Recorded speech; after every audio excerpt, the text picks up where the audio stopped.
Okay, Assalamualaikum. Nama saya Nurdala Aini Binti Sadi.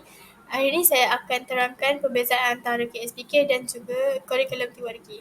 Okey, untuk pengenalan, KSPK ni bertujuan memperkembangkan potensi kanak-kanak secara menyeluruh dari aspek ceris iaitu jasmani, emosi, rohani, intelek dan sosial melalui persekitaran yang sama dan subur.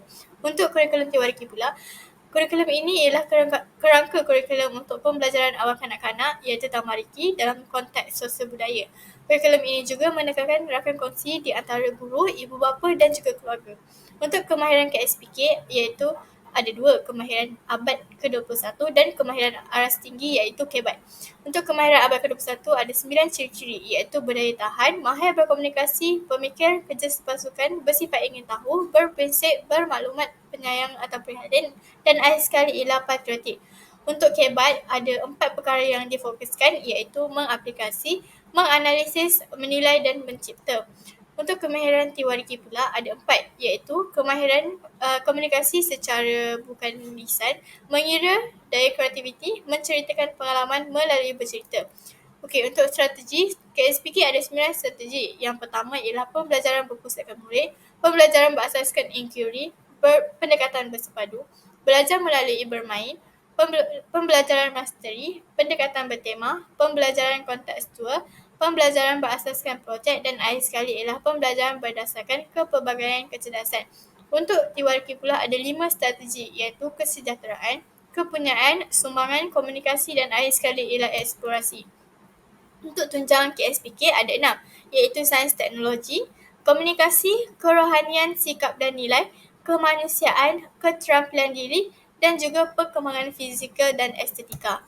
Okey, untuk tunjang kurikulum teoriki pula ada 5 iaitu kesejahteraan, kepunyaan, sumbangan, komunikasi dan akhir sekali ialah eksplorasi. Ini ialah tika untuk teoriki. Untuk penilaian pula untuk KSPK ialah KSPK menggunakan pentaksiran sekolah iaitu PS sebagai penilaian terhadap murid-murid. Pentaksiran sekolah ini merupakan salah satu proses untuk mendapatkan maklumat tentang perkembangan murid yang dirancang, dilaksanakan dan dilaporkan oleh guru yang berkenaan. Proses ini dilakukan secara formal ataupun tidak formal dan dilakukan secara holistik kepada murid.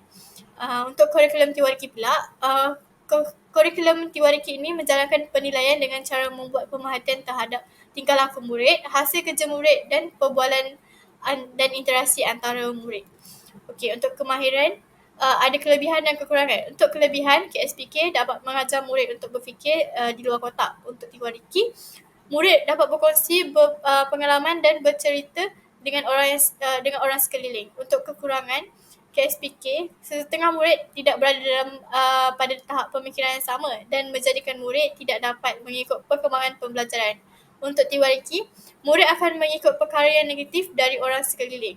Okey, untuk strategi pula, kelebihan KSPK, murid dapat belajar secara teratur dan berkesan. Untuk kelebihan teoriki, murid dapat belajar melalui 5 perkara yang penting supaya kehidupan mereka lebih seimbang. Untuk kekurangan strategi KSPK, terlalu banyak perkara yang perlu dicapai dalam satu masa dan tiada pembaharuan dalam konteks belajar. Untuk kekurangan teoriki pula, murid akan bergaul dengan orang sekeliling sahaja atas faktor berkomunikasi dengan simbol dan bahasa yang tersendiri. Okey, untuk tunjang kelebihan KSPK, murid dapat belajar secara holistik dengan adanya 6 tunjang yang berbeza. Untuk kelebihan teoriki pula, murid dapat belajar melalui 5 perkara yang berbeza supaya gaya hidup seimbang dan berkesan. Okey, untuk kekurangan KSPK, setiap murid mempunyai kelebihan masing-masing di mana tidak semua tunjang dapat dikuasai dengan baik. Untuk teoriki pula, murid akan bergaul dengan orang sekeliling dan menyebabkan terpengaruh dengan perkara-perkara yang negatif. Okey, untuk penilaian, kelebihan KSPK ialah memudahkan guru untuk mengenapasi tahap perkembangan setiap murid. Untuk teoriki pula, kelebihan dia ialah setiap penilaian akan direkod sama ada secara langsung ataupun tidak langsung. Untuk kekurangan KSPK, kanak-kanak memerlukan aktiviti yang menyeronokkan supaya penilaian dapat dijalankan dengan baik. Untuk kekurangan teoriki, penilaian setiap guru lebih baik dilakukan secara langsung supaya dapat maklumat yang lebih kukuh. Sekian, terima kasih.